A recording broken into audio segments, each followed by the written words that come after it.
Alright, magandang umaga mga ka-Bio Point, magandang araw sa inyong lahat, magandang gabi sa kanyang panig na mundo. Okay, so I hope everybody is okay and mic test muna tayo. I hope it's okay. Oh, magana na. Okay, so usapang budget tayo ngayon mga ka-Bio Point. Budget, so mahirap ito, no? Budget saan? Ubos na, yung mayroon akong napanood ngayon, no? Ubos na ang budget, ubos na ngayong 2025, no? Budget ng Pilipinas ni The Junior, ha? Excuse me, ha?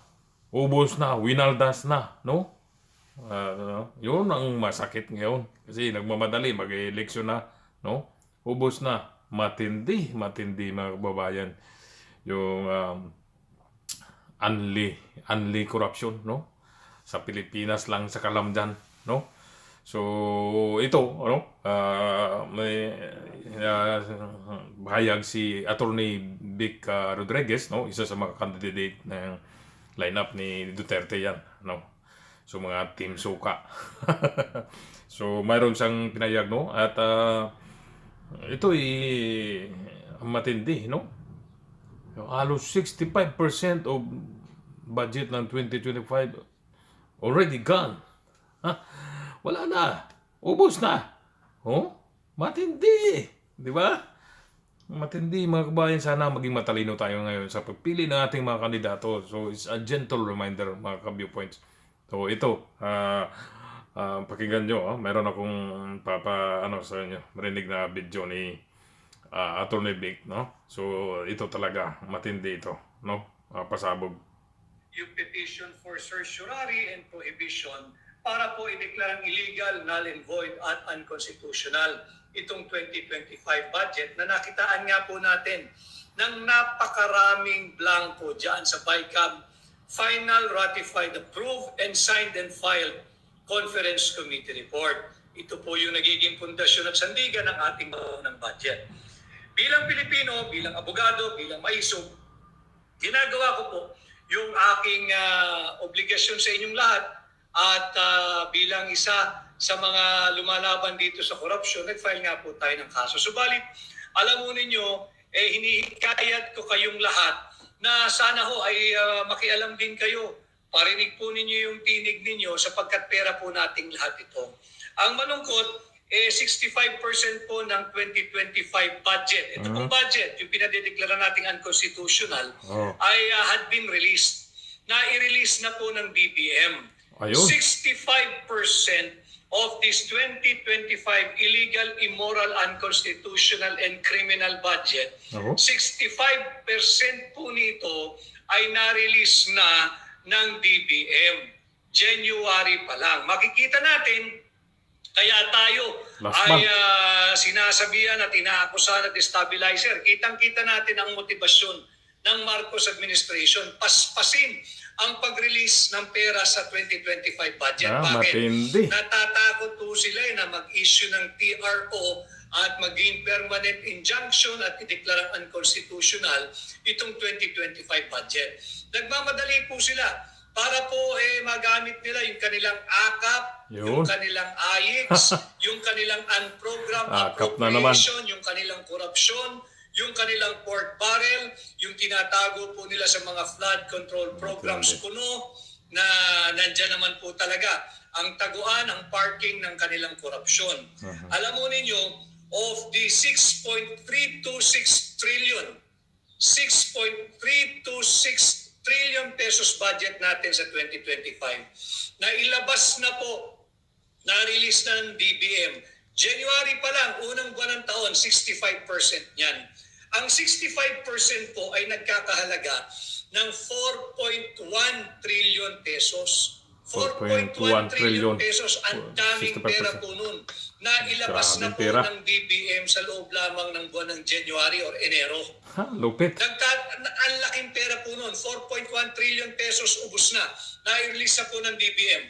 At ang natitira na lamang po sa 2025 budget ay 2.22 trillion pesos. 2.22 trillion pesos. Nakakalungkot, sabi ko nga ho, na bagamat nag-set na po, nagtakda ng oral argument ang Korte Suprema, sana ho ay maintindihan din nila at maunawaan yung urgency ng sitwasyon. Ito nga ho, nailabas na yung 65% ng 2025 budget. Ang natitira na lang ay 2.22 trillion. Sus, At ito ho, ang grabe. talagang nakakagulat, nakakagalit, yung Matindi. 531.37 531.37 billion. Ulitin ko ha, 531.37 billion pesos na para sa unprogrammed appropriation ay Ayun, na-release ang na. program mga kabyukoy. Unprogrammed appropriation. Inuuna Na-release pa na ha, ho ang ng program. buwan ng Enero. Saan ka nakakita na yung Parang unprogrammed confidential din yan, sobra appropriation pa. ay naging Ang program, priority? wala sa programa. Ang unprogrammed appropriation po ay maisa sa katuparan Unprogram? lamang pag may sobrang koleksyon. O di kaya may sobrang pera, o di kaya nakautang ang gobyerno. Inuna po nila yung unprogrammed appropriation. Tama, Prioridad nila yung unprogrammed appropriation. 531.37 billion pesos. Unprogrammed appropriation, ito po yung sinasabi nating pork barrel ng mga tiwaling mangbabatas. Diyan lang Malo. tinatago yung akap, yung ang kakapal ng aming pitaka, yung AIX, diyan po nakatago yan, yung kanilang flood control programs, yung flood control funds, yung Nice. ginagamit po nila pang cat's eye, yung ginagamit nila pang rock netting, yung kung ano-ano pa pong kapritsyo at luho ng mga mambabatas, dito po nakatago yan sa program appropriation.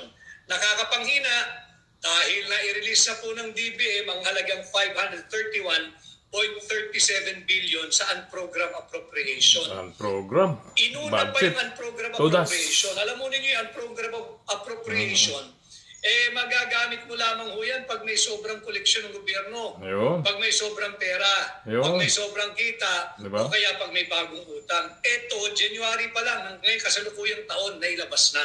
Nailabas Pangalawa, yung budget po ng DPWH, yung Public Works, nag-release na po ang Mahaba ito. DBM ng 542 Okay. 0.88 billion pesos sa Public Works. 542.88 billion pesos ang nai-release na ng DBM sa DPWH. Wala Ang na. equivalent po nito, Okay. Ito na. Oh, 542.88. mahaba ito. No? Kung ituloy pa natin, mahaba na. So, yun. Ha? Nai-release na. Sana ngayon? No? Ng mga akap-akap dyan, ayuda-ayuda. No? Todas. Sige sila paninira sa mga Duterte, no? Pero mas matindi ito. Kaya lang, kung matalsik man siguro sila sa, ayun, may pera sila. Very clever talaga. No? So, ayupak talaga ang nakaupo ngayon. No? So, I hope, no? Hindi na tayo susunod pa budol. No? At yung mga swapang talagang kapal na mukha. So, yun po, no? Ubos na. Yan ang latest news. No? At wala ng pera. Ubos na yung kapan, yung lagayan ng bigas, wala na. Limas na lahat. Okay. So, just a gentle reminder sa mga kababayan natin. So, I hope sa darating na halalan, alam na natin kung saan tayo. Team Sukwa ba o yung mga team Bangag. O, sa inyo lang yan. No? Kung gusto mong magpakabangag, it's all yours. No? Suka ka, sarap yan.